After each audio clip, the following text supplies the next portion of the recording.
رہا کہ میرا فرقہ کون سا ہے. میں تو بار بار کہتا ہوں کہ میرا فرقہ، میرا گروہ، فرقہ تو میرا کوئی بھی نہیں ہے جی. اسلام میں فرقہ واریت حرام ہے. وَاعْتَصِمُوا بِحَبْلِ اللَّهِ جَمِيعًا وَلَا تَفَرَّقُوا إِنَّ الَّذِينَ فَرَّقُوا دِينَهُمْ وَكَانُوا شِيَعًا لَسْتَ مِنْهُمْ فِي شَيْءٍ. اے نبی، جنہوں نے دین میں فرقے بنائے اور اپنے آپ کو گروہ میں بانٹ لیا، آپ کو ان سے کوئی تعلق ہی نہیں ہے. تو وہ میں اس گروہ میں شامل ہوں جو نبی صلی اللہ علیہ وآلہ وسلم کے زمانے میں آپ صلی اللہ علیہ وسلم، آپ کے صحابہ کرام علیہم رضوان اور آپ کے اہل بیت علیہم السلام کا گروہ تھا.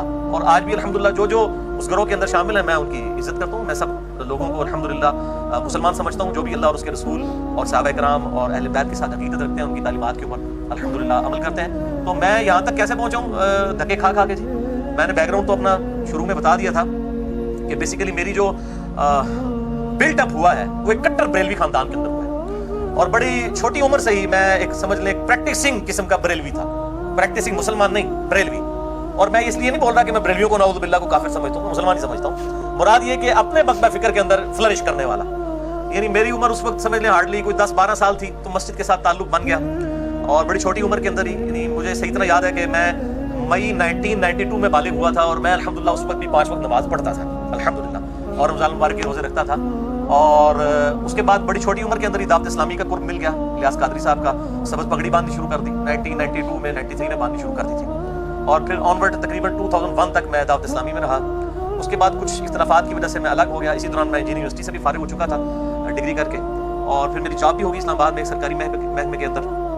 الحمدللہ 19 گریڈ میں ہوں میں. تو بینگ میکینیکل انجینئر میری اس اعتبار سے تو ایکسپرٹیز تھی، لیکن میں میٹرک لیول سے ہی کتابیں پڑھنے کا شوقین تھا. بہار شریعت میں نے 1994 میں پہلی دفعہ دلی سے چھپ کے آئی تھی. اس وقت مجھے یاد ہے میں نے 300 روپے کی خریدی تھی. تو اس وقت 300 روپے بڑی چیز تھی، نئی نئی آئی تھی کمپیوٹر کمپوزنگ کے ساتھ. تو میں نے فقہ حنفی ساری کی ساری پڑھ لی. اور اس کے بعد تصوف کی وہ کتابیں جو صرف اہل تصوف صرف ان کا نام سنتے ہیں جی. رسالہ قشیریہ ہے، کوئی کیمیائے سعادت ہے، احیاء العلوم ہے، مکاشفۃ القلوب ہے، کیمیائے سعادت ہے، منہاج العابدین ہے، بنیۃ الطالبین ہے، عوارف المعارف ہے. یہ وہ کتابیں ہیں جو میں نے ایف ایس سی لیول کے اوپر تصوف میں اپنی اس شوق کی وجہ سے پڑھ لی ہوئی تھی. اور 1996 میں جب میں ابھی سیکنڈ ایئر کا اسٹوڈنٹ تھا انجینئرنگ یونیورسٹی میں، کٹر قسم کا صوفی بن چکا ہوا تھا. سبز پگڑی بھی باندھتا تھا اور ایک پریکٹسنگ صوفی بھی. اور امام غزالی کو میں اپنا ایک آئیڈیل مرشد سمجھتا تھا. آج بھی میں کئی چیزوں میں ان کی قدر کرتا ہوں جن پہ اختلاف ہے وہ اپنی جگہ. پھر چلتے چلتے 2001 میں جب میں ڈگری کر کے فارغ ہوا 2000 کے مڈ میں، اور پھر اس سے لے کے 2001 تک یہ 1 سال کا پیریڈ تھا جو میرے اوپر تھوڑا تکلیف دہ تھا. میری کمر میں تکلیف ہو گئی، اس کی وجہ سے میں ڈگری کرنے کے بعد جاب وغیرہ کی تلاش میں اس طرح نہیں رہا، میں نے گھر میں آرام ہی کیا. اس دوران مجھے غلام سعود سیدی صاحب کا تعارف ہوا. شرح صحیح مسلم میں نے پڑھنی شروع کی. اور الحمدللہ اس کی وجہ سے میرا ذہن کھلا کہ بریلوی ہوتے ہوئے بھی آپ بریلوی علماء سے اختلاف کر سکتے ہیں. یہ غلام سعود سیدی صاحب کی ایک خصوصیت تھی اور میں نے ان کو بتائی بھی. میری الحمدللہ ڈیٹیل ان سے ملاقات ہوئی تھی 22 مارچ 2007 کو ڈیٹیل کے ساتھ. اور الحمدللہ بڑے اوپن مائنڈیڈ وہ شخصیت تھی. پچھلے سال ہی بہت ہوئے، اللہ تعالیٰ کی مغفرت کرے. ان کی وجہ سے میرا ذہن کافی کھلا. پھر آہستہ آہستہ میں نے صحیح مسلم پڑھنا شروع کی. غلام سعود رضوی صاحب کی جو فیصل آباد والے ہیں، سردار صاحب کے مدرسے کے اندر وہ شیخ الحدیث تھے، وہ بھی فوت ہو چکے ہیں. بخاری مسلم میں نے بریلویوں کا ترجمہ ہی پڑھا. اور بس اس طریقے سے کام چلتا رہا. بال میں نے کبھی سوچا نہیں تھا کہ میں نے فرقہ واریت کو چھوڑنا بھی ہے.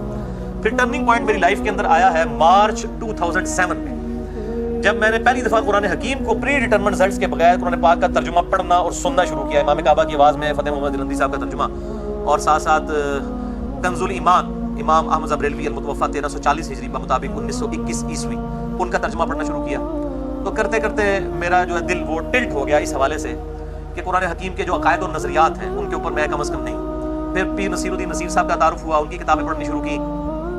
2007 میری زندگی کا ایک بڑا کریٹیکل ایئر تھا اس اعتبار سے، حتیٰ کہ 2000 کے اینڈ تک میں تقریباً آپ سمجھ لیں تبلیغی جماعت کو حق پہ سمجھنا شروع کر دیا تھا میں نے. یعنی بریلویت سے نکل کے ایک سٹیپ دیوبند کو کہ کم از کم ان کی توحید کے اعتبار سے معاملات درست ہیں. اور 2 نومبر 2007 کو رائمنڈ اجتماع میں بھی میں سالانہ اجتماع میں گیا، وہاں بھی بڑا کلوزلی ان کو دیکھا. لیکن مجھے کچھ ہی عرصے میں اندازہ ہوا کہ بریلوی اور دیوبندی مکتبہ فکر دونوں ہی تقریباً کوئی 19-20 کا ہی فرق ہے. بزرگوں کے واقعات، فضائل اعمال کے اندر جو کچھ لکھا ہوا ہے یہ وہ ساری کی ساری چیزیں اسی قسم کی ہیں. تو 2007 کے اینڈ پہ میں جو ہوں وہ متزلزل ہو گیا. اسی دوران میں حج پہ چلا گیا وائف کے ساتھ. جب واپس آیا فروری 2008 کے اندر، تو میں نے آتے ہی پہلا کام کیا کہ میں نے ابو داؤد، ترمذی، نسائی، ابن ماجہ بھی خرید لی. بخاری مسلم پہلے ہی تھی، ان کو پڑھنا شروع کیا. اور میں نے کمپیریٹیو اسٹڈی 2008 کے اندر شروع کر دی فروری مارچ کے اندر. اور کمپیریٹیو اسٹڈی یہ کہ میں مختلف مکاتب فکر کے علماء کو ملتا تھا جا کے. جس طرح تسی میرے کو آئے ہوئے ہو نا، خیر میرے کو تو خیر اس نے میرے ورگا تو بندہ کوئی نہیں سی کسی کو میں جانتا نہیں، باقی تمام مکاتب فکر کے علماء کے پاس 2008 یعنی فروری، مارچ، اپریل، یہ اس دوران میں مختلف علماء کو بریلویوں کو مل رہا ہوں. بریلویوں کے ساتھ تو خیر بچپن سے تھا, بریلویت ہم سے زیادہ کون جانتا تھا. میں ایک دیوبندی مفتی کے پاس اسلام آباد میں گیا, میرے آفس کے کولیگ لے گئے اور وہ کہنے لگے جی بہت بڑے مفتی ہیں, آپ ان کے ساتھ ڈسکشن کریں. میں نے جب تھوڑی سی ڈسکشن کی تو وہ فوراً ہی اپنا جس کو کہتے ہیں کانفیڈنس لوز کر جانا اور ایک بڑی تلخ رویے کے اوپر اتر آنا بغیر دلائل کے ساتھ. میں نے ایک انگوٹھے چومنے کا مسئلہ ان سے پوچھا کہ یہ جو انگوٹھے چومتے ہیں بریلوی حضرات, تو آپ کیوں نہیں چومتے؟ اب میں دیوبندی ہو چکا ہوا تھا لیکن انگوٹھے بھی چومتا تھا. کیوں؟ میں اپنے بزرگوں کا کٹر فالوور تھا. میں نے کہا جی وہ رد المحتار یعنی فتاوی شامی کے اندر یہ لکھا ہوا ہے کہ نبی صلی اللہ علیہ وآلہ وسلم کے مبارک نام کے اوپر انگوٹھے چومے جائیں. اذان کا جواب دیتے ہوئے بھی پہلی دفعہ پڑھا جائے قرۃ عینی کا یا رسول اللہ, دوسری دفعہ پڑھا جائے صلی اللہ علیہ یا رسول اللہ. تو میں پڑھتا تھا. تو میں نے ان کو کہا کہ آپ کیوں نہیں پڑھتے ہیں؟ تو وہ کہنے لگے کہ یہ تو ضعیف حدیث ہے. میں نے کہا فضائل مال میں کئی ضعیف حدیث ہیں جس پہ ہم عمل کر رہے ہیں, تو انگوٹھے چومنے والی روایت سے کیا مسئلہ ہے؟ تو انہوں نے پھر اپنے دل کی بات کر دی. انہوں نے کہا جی یہ چونکہ بریلوی کرتے ہیں اس لیے ہم نہیں کرتے ہیں. یہ کون تھے مفتی اسماعیل؟ یہ میں نہیں, اسماعیل طورو صاحب سے تو خیر میری ملاقات نہیں, ان کی بھی کئی ایک چیزیں میرے سامنے آئی ہیں, وہ تو آپ چھوڑ دیں. کوئی اور مفتی صاحب ہے, میں وہ نام نہیں لیتا, اتنے مشہور نہیں ہیں لیکن وہ بڑے مفتیوں میں. اور اسی طریقے سے الحمدللہ مجھے کہنے لگے یہ جس قسم کی تم گمراہ کن باتیں کرتے ہو نا اور ہمارے بزرگوں کے بارے میں, مجھے کہتے ہیں جی آپ اختلاف امت اور صراط مستقیم پڑھ لیں.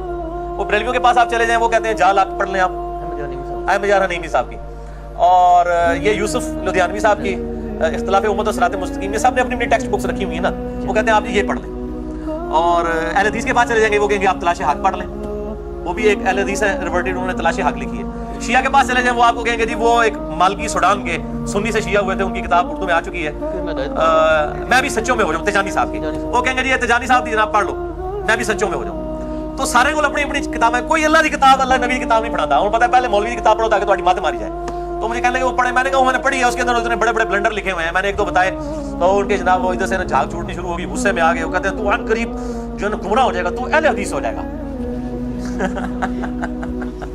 میں نے کہا جی میں تو اہل حدیث کو گمراہ سمجھتا ہوں, میں نے کیوں اہل حدیث ہونا ہے؟ نہیں اس طرح کی باتیں کرنے والے اہل حدیث ہو جاتے ہیں. خیر جب ہم نکلے, ہم 3-4 دوست تھے جو یہ ہدایت کا سفر اکٹھا طے کر رہے تھے, تو میرے ایک بھائی کہنے لگے جی آپ اس طرح کریں, اہل حدیث کو بھی چیک کر لیں, ان کو چیک کرنے میں کیا حرج ہے.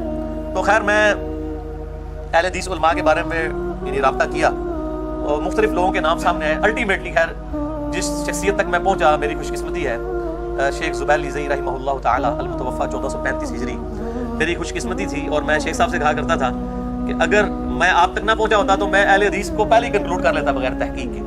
بہرحال ان کے ساتھ میری ملاقات ہوئی 28 مئی 2008 کو, اور یوم تکبیر والے دن, یعنی 10 سال ہوئے تھے یوم تکبیر کو. 1998 میں پاکستان نے اٹامک بلاسٹ کیے تھے, اس کو 10 سال پورے ہوئے تھے. اور اسی دن میں نے الحمدللہ پراپرلی جو ہے وہ سنت کے مطابق رکوع میں جاتے وقت, رکوع سے اٹھتے وقت رفع الیدین کے ساتھ نماز بھی شروع کی. بہرحال مجھے اہل حدیث کے ساتھ جن مسئلوں پہ اختلاف تھا, چاہے وہ یزید والا ایشو تھا یا وہ 3 طلاق والا ایشو تھا اسی قسم کے, اور داڑھی والا مسئلہ, اس طرح کے سارے ایشوز کے اوپر زبیر لیزئی صاحب کا موقف تو وہی تھا جو میں تحقیق کے ذریعے پہنچا ہوا تھا. اس لیے میں نے جو ہے نا وہ ان کو الحمدللہ اس اعتبار سے بڑا اچھا پایا, اور اللہ تعالیٰ نے میری ہدایت کا سبب بھی ان کو بنایا. اللہ تعالیٰ ان کو جزائے خیر دے. پھر الحمدللہ ان کے ساتھ رابطہ رہا, سے کافی کچھ علم حاصل کیا, اور ان کو بھی کئی جگہ موقع ملا مجھ سے استفادہ کرنے کا. اس لیے بعض اہل حدیث علماء یہ کہتے ہیں کہ جی زبیر لیزئی نے علی کو گمراہ کیا اور علی نے زبیر لیزئی کو گمراہ کر دیا. تو میں کہتا ہوں شاید دونوں باتیں ٹھیک ہی ہوں. ان کی نظر میں تو گمراہی ہے نا, وہ جو سورۃ الاعراف میں آتا ہے کہ جو لوگ خود رائے راست سے ہٹے ہوئے ہیں, گمراہی کو دیکھتے ہیں تو وہ سچ کا راستہ سمجھ لیتے ہیں, سچائی کو دیکھتے ہیں تو گمراہی سمجھ لیتے ہیں. بہرحال شیخ زبیر صاحب کے ساتھ 2008 میں میرا یہ معاملہ رہا. اسی دوران مجھے ایک اہل تشیع عالم کا تعارف ہوا, ثاقب اکبر صاحب کا, بڑے نیوٹرل پرسنالٹی ہے. اب اسی دوران جب میں اہل حدیث کے اندر آیا اور میں نے شیخ زبیر لیزئی صاحب کا انٹرویو ریکارڈ کیا 17 جون 2009 کو, جس میں میں نے اہل حدیث کی غلطیاں پوائنٹ آؤٹ کی شیخ زبیر صاحب کی زبانی, اور یہ میری ویڈیو منظر عام پہ آئی, لاکھوں لوگوں نے دیکھی ہے. اس کی وجہ سے اہل حدیث علماء شیخ زبیر صاحب کے بھی خلاف ہو گئے, میرے بھی خلاف ہو گئے. فل میں اپنی کلیریفیکیشن پہ بڑا ڈیٹیل لیکچر دے چکا ہوں, مسئلہ number 124 A B C D جسے شوق ہو, اس میں نے یہ ساری سٹوری سنائی ہے. پر میں مطلب اہل حدیث سے ایز اے مکتبہ فکر بڑا متنفر ہوا.